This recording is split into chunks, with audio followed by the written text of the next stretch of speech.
A lot of people my age have been in the habit of sharing memes on Facebook making fun of today's health and safety culture.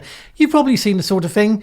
When we were kids, we walked to school alone, rode bikes without helmets, played in the street, climbed trees, hacked NATO and started World War III, and yet we all survived. It's fun to contrast, but what if something more serious is going on here?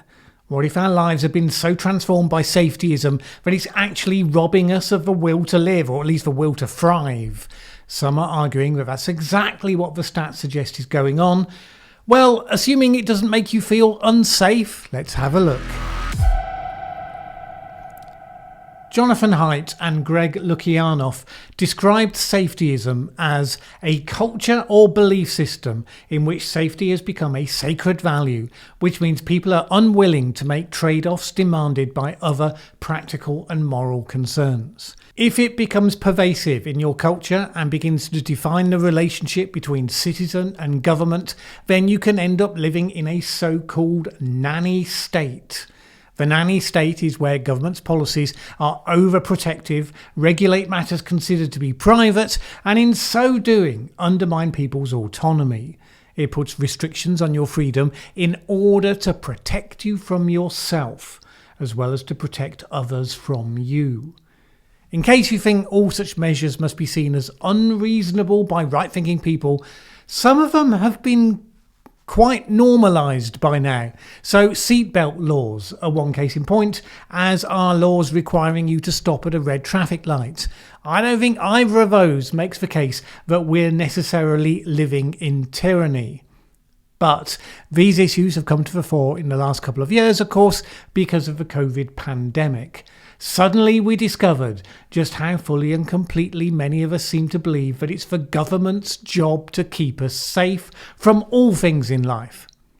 As I discussed in a previous video, in the Asian flu pandemic of 1957, government supported the rapid production of a vaccine, but it wasn't a big political issue at the time.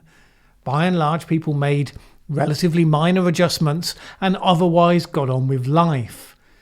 Not only has active response to COVID-19 defined governments today, but we've seen a massive split opening up between the vaccinated and the unvaccinated, with moral judgment being made about the latter to a degree that we've simply not seen before. It seems that at some point we embraced the nanny state and now expect it to protect us from life, to the extent where we've demonised the people who choose instead to exercise personal responsibility. But it's not so easy to define what that nanny state label actually means. I mean, people have tried. There's this thing called the Nanny State Index, which looks at how interventionist governments are on a range of social bads: smoking, vaping, drinking alcohol, and eating unhealthily. The more the government has policies to ban, to harass, to push and prod you away from your bad habits, the more of a nanny state it's considered to be. But you'd expect that then to flow through into how pushy and authoritarian that government was when COVID hit. And it doesn't necessarily follow. So the UK is very high in the Nanny State Index, but in Europe it has been one of the less restrictive countries when it comes to lockdowns and mandates. Germany is in the best band for the Nanny State Index, but it has been ready to at least consider imposing mandatory vaccination on the population, even though at the time of shooting this video, that is starting now to look as though it might falter. So why are people ready to embrace restrictive policies? It must be because one imagines that one is taking part in a trade-off, that by allowing the state to interfere with our personal lives, it will lead to better health outcomes for us all, because it will be choosing more wisely than we individually seem to be capable of choosing. Just one problem: whether or not that is ever true, it doesn't seem to be generally true. There's no correlation between scoring highly on the Nanny State Index and having, for instance, a longer life expectancy. And we've seen in the UK recently, where we had relatively relaxed policies in England and tighter ones in Scotland and much tighter ones in Wales, the actual case rates for COVID infection showed no variation. Indeed, actually, the stricter areas performed the worst in those examples. And yet we do know that some interventions, like seatbelts and requiring people to stop at traffic lights, well, they definitely do make a statistical difference. So maybe it's just a question of whether you enforce effective policies. So it's a quality of execution issue. Except this isn't just defined by how we relate to government. Health and safetyism has already imbued our wider culture. The big difference between 1957 and today isn't that governments are so different, for all that they undoubtedly are, and it isn't that COVID-19 was different to the Asian flu, for all that it to some degree was. It's that people's expectations on how safe they should be kept are wildly different, and that seems to be part of a remarkable transformation of our society. Let's talk about how we got here first, and then we'll look at some of the consequences of where we've got to. It worked similarly in a number of countries. So in the UK after the Second World War, Labour won a landslide election and introduced the sweeping reforms that brought collectivisation into a number of areas. It nationalised a number of industries, brought in national planning for a number of areas, and created the National Health Service.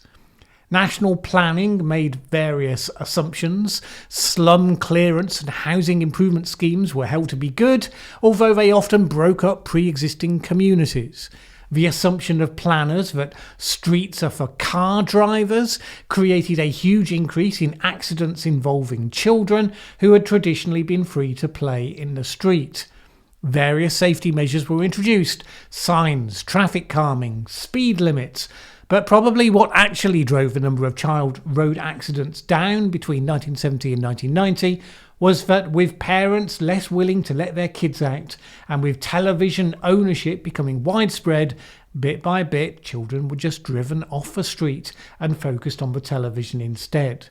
In a 1990 study into children's mobility, the authors said this: road accidents involving children have declined not because the roads are safer, but because children can no longer be exposed to the dangers they pose. So they were kind of safer, but a cost to being shut in, a cost to freedom in that regards. And those sorts of changes have consequences. Since the war, every generation has been heavier than the previous one as lack of activity becomes more and more embedded. In 1971, 80% of children aged 7 and 8 were allowed to go to school on their own. I can vouch for that. I was one of them. By 1990, that had gone down to just 9%. Not every country has followed the same pattern. Denmark and the Netherlands have held to have encouraged more independence with a strong focus on cycling and walking infrastructure in its planning choices. But across the world generally, parallel trends were often to be found. And not just because of worry about accidents, but also because newspapers really began to gear up as agents of fear.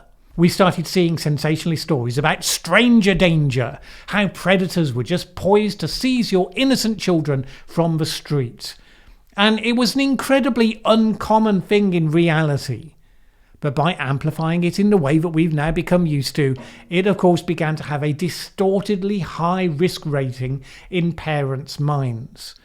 And planners started looking at every potential danger, such as unsafe playgrounds. And lots of laws were passed, and the sort of playgrounds that were common in the 1970s would be looked on as frankly barbaric today. Well, mostly, of course, the worst that kids got from most playgrounds were scares when they nearly fell off something, or scrapes and cuts and bruises.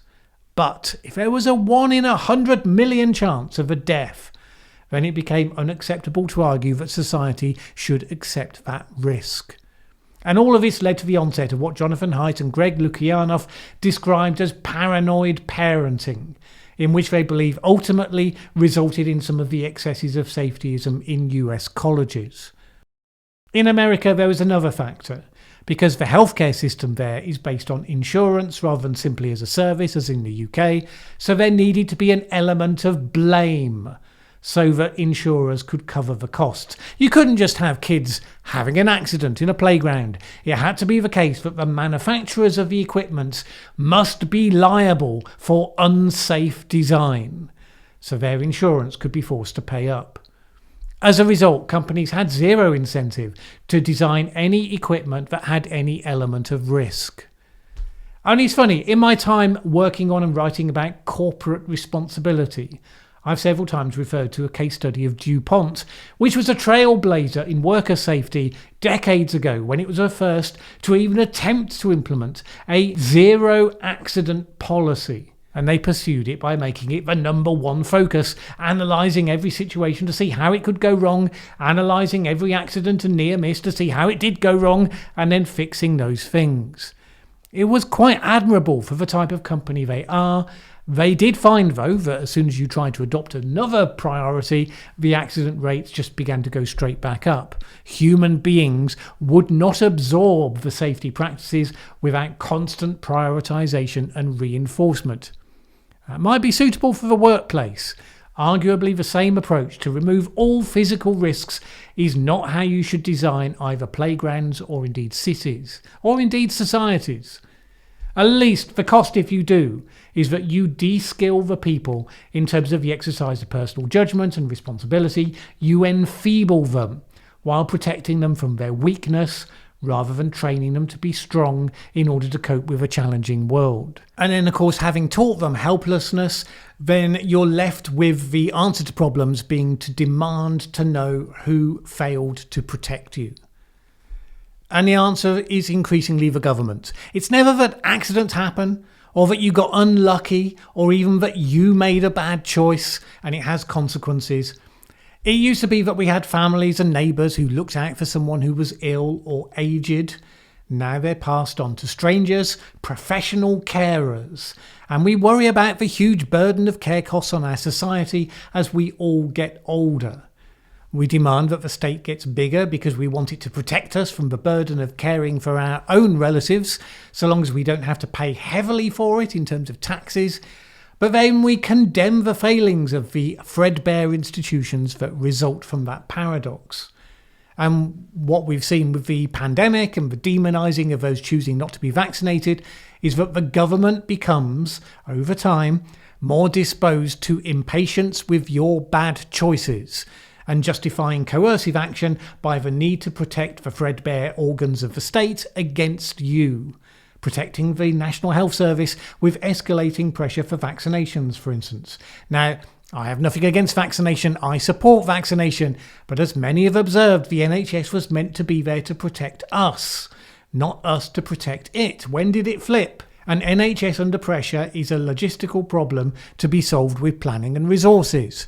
But the script is now that, over the last few decades, we anointed the state as our protector first and foremost, and we didn't notice when we became morally bound to submit to its dictates.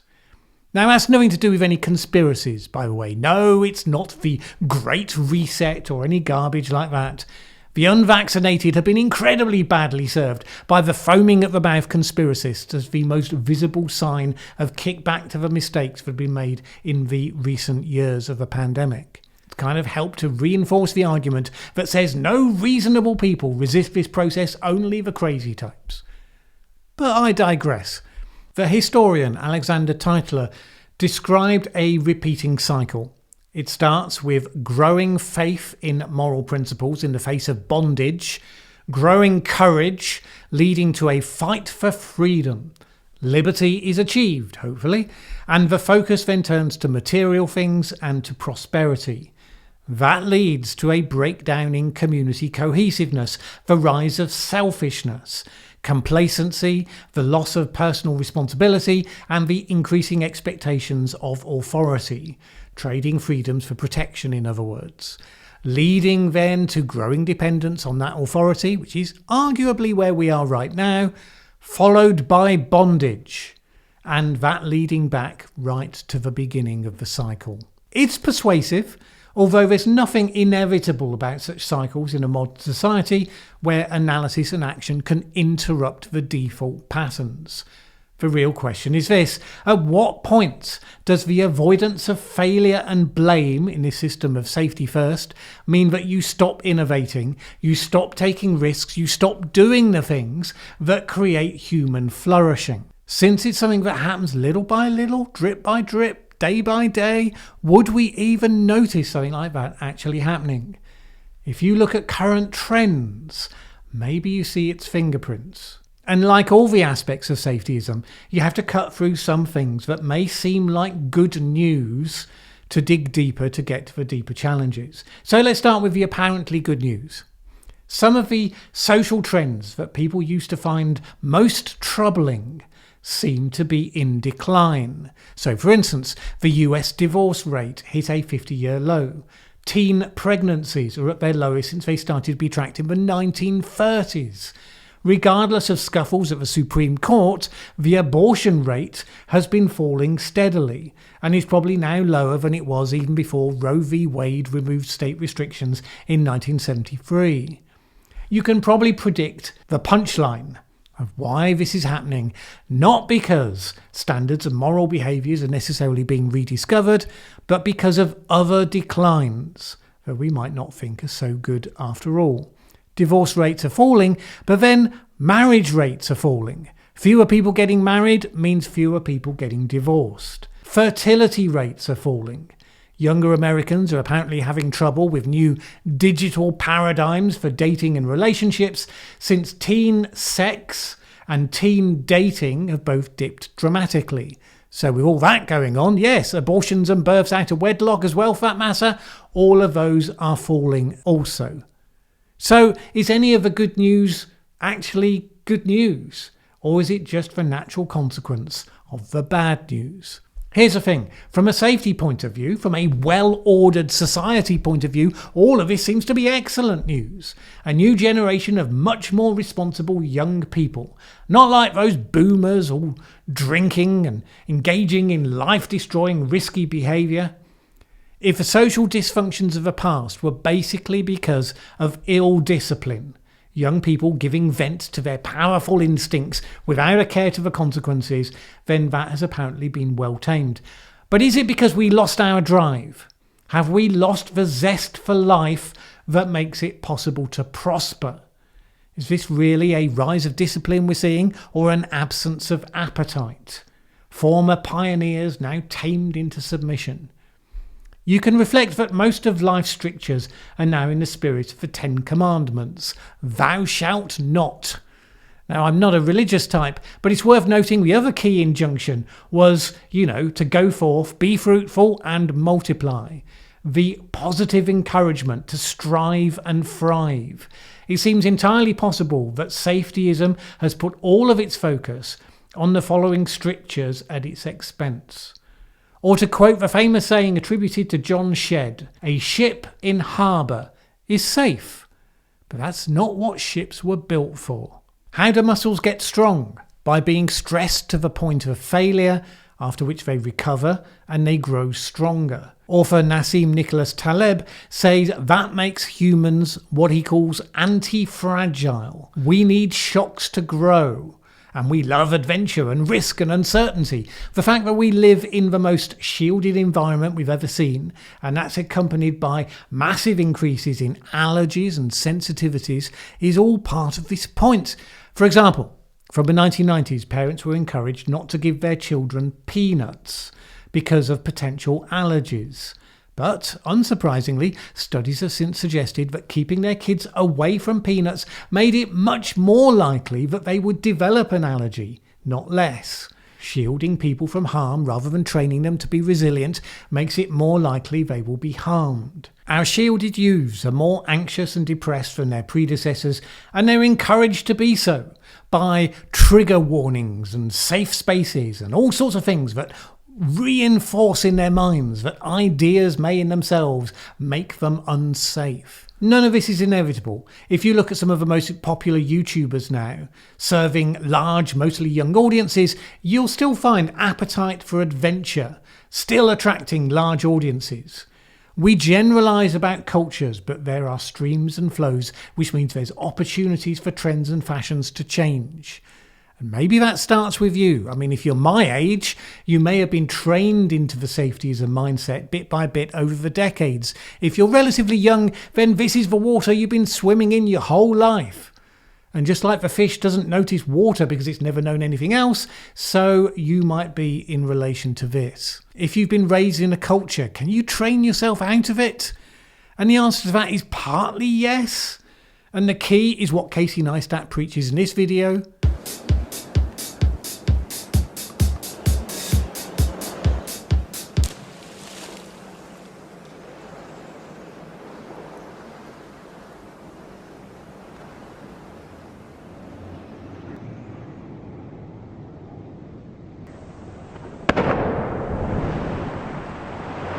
That doesn't have to involve a physical risk, jumping from a height.